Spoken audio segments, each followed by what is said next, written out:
एक दिन मेरे दोस्त ने मुझे फ़ोन करके कहा कि दवाई लेने के बाद भी उनकी मम्मी का बीपी बहुत ज़्यादा हाई है और नीचे नहीं आ रहा है। उनकी लाइफ के लिए हमें डर लग रहा है। ये कहते कहते वो रोने लगे।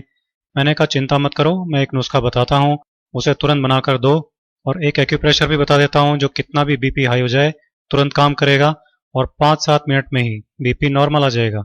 मैंने कहा कि एक कटोरी पुदीने की पत्तियां मिक्सी में डालो, साथ में 2-3 चुटकी काली मिर्ची का पाउडर और थोड़ा सा पानी डाल लो और इसको पीस लो। पुदीने की चटनी बन जाएगी। पुदीने की चटनी की 2-3 चम्मच तुरंत इनको खिलाओ। उन्होंने कहा कि हम अभी बनाकर इसे खिलाते हैं।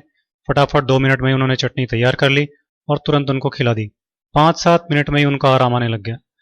तब वो मुझसे कहने लगे कि पुदीने की चटनी कभी कभी हम खाते हैं, पर ये इतनी ज़बरदस्त दवा है, हमको मालूम नहीं था।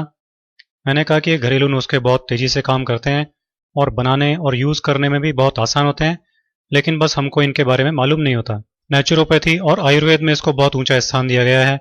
अब आप ऐसा करना कि अभी तो हर 2 घंटे से एक एक चम्मच ये पुदीने की चटनी को खिलाना और फिर कल से दोनों टाइम खाना खाने के साथ इसे खिलाना। इससे बीपी नॉर्मल रहेगा, बढ़ेगा नहीं। इससे पेट भी साफ रहेगा और गैस भी नहीं बनेगी, क्योंकि पेट की गड़बड़ी और गैस से भी कई बार बीपी हो जाता है। तो अगर इनको इसकी वजह से बीपी बढ़ रहा होगा तो वो प्रॉब्लम भी हमेशा के लिए खत्म हो जाएगी। मैंने उनसे कहा कि ज़रा कपड़े सुखाने की 4 चिमटियां ले आइए ताकि हाई बीपी का एक्यूप्रेशर भी कर दें। वो चिमटियां ले आए। मैंने एक चिमटी उनके बाएं हाथ की बीच की उंगली में लगा दी और दूसरी चिमटी उसी हाथ की सबसे छोटी उंगली में लगा दी। इसी तरह से तीसरी चिमटी उनके दाएं हाथ की बीच की उंगली में लगा दी और चौथी चिमटी दाएं हाथ की सबसे छोटी उंगली में इस तरह से लगा दी। मैंने उनसे कहा कि जैसे ही आपको अनईजी लगने लगे तो आप बता देना, इनको उतार देंगे। 5 मिनट बाद ही उन्होंने कहा कि अनईजी लग रहा है। तब मैंने उन चिमटियों को उतार दिया और फिर बीपी नापा तो बीपी नॉर्मल था। सब लोग ये देखकर चकित रह गए।